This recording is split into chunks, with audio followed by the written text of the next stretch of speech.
I'm out with etrailer. If you have a 2022 Toyota 4Runner and you're looking for something that's going to be able to really haul those heavy e-bikes, but also make the process of loading and unloading them much simpler to do, then the RockyMounts GigaWatt Bike Rack is going to be a great option for you. So let's check it out. Now the reason why this is great for those heavy e-bikes is going to be because this has an included ramp you can store in your vehicle, and you're going to have a weight capacity of 80 pounds per bike holding 2 of them. And that's pretty good. And what I like about this too is that's really not going to reflect in our tilt-away. To really show you what I mean, I'm going to come over here to this blue handle. That's what I like about this rack. All the touch points are going to be coated in blue, so it makes it a lot more intuitive. So you're just going to pull on that and make sure you have control of your rack, and this will lower down. Now if you have 2 bikes on here, just make sure you watch out for your head, and this is going to have a pretty extreme tilt. So it might even make contact with the ground if you're on some unlevel terrain. But really standing back here, you can see all the space we have. That's going to be plenty, and that's going to allow us to open up our hatch.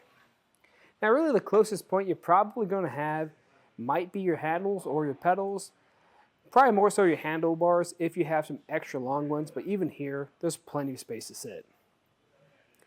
And this is a great point, really, so if you need to access your hatch, maybe put some groceries away or anything else like that, you have that opportunity.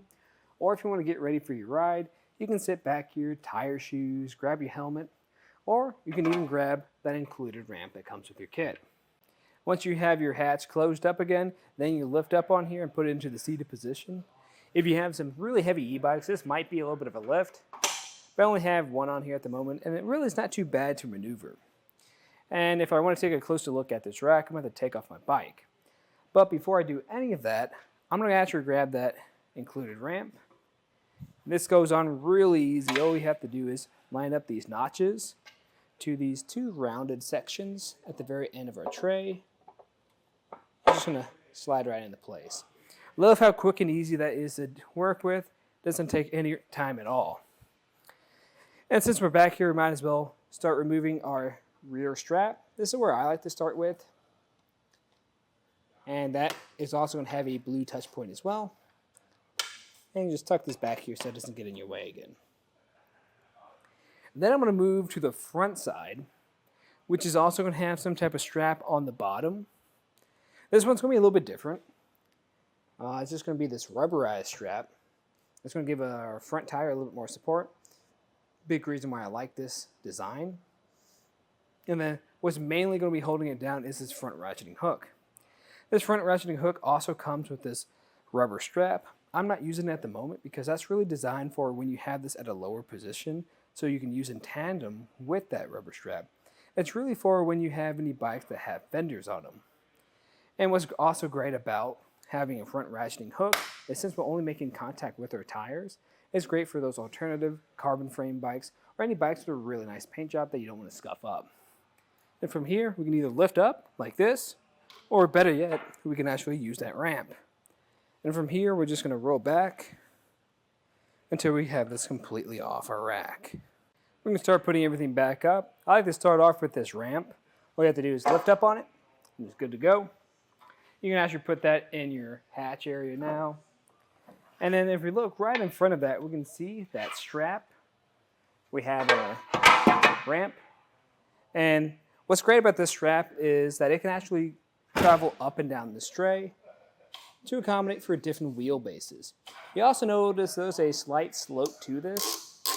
That's for just making that ramp process a bit easier. Then if we travel to the front end, you'll notice this is just hanging around. We're just going to make sure we secure that back down just for a better look. And make sure you push this front ratcheting hook back into place just so it looks a little bit better on here. I know a lot of people will actually use this strap to wrap around here just so it holds better. And from here, we get a few measurements. The first measurement I like to get is going to be that total distance that sticks out from our back bumper. So if we measure from there to the front ratcheting hook, that's going to be just about 36 inches, which is pretty good. It's a little bit longer than some other 2-bike carriers, but what you get out of that is more space between your bikes, which just kind of makes them a little more easier to work with. The next thing I want to measure is going to be the total distance from the ground, or our ground clearance. And if we just go from this end of the carrier, that's going to be about 24 inches. So that's pretty good. Now, you're never going to make ground contact, but something else to really think about is loading your bikes up here. If you don't intend using the ramp, that is going to be a little bit of a reach, but in most cases, you're probably just better off using the ramp since it is so easy to use. Now, we actually can fold this up if you want to save space if you don't have any bikes on here. All we have to do is simply reach up, pull that same pin we used to tilt it back earlier, and this time we're going to push up. And this is going to push up to a 90 degree, click into place, and now if I measure from our back bumper to the furthest point out, this is going to be only 18 inches. So that's going to save you a ton of space. And to see how it's going to live back here, it will block a few things. So it's mainly going to be blocking your backup camera and your license plate.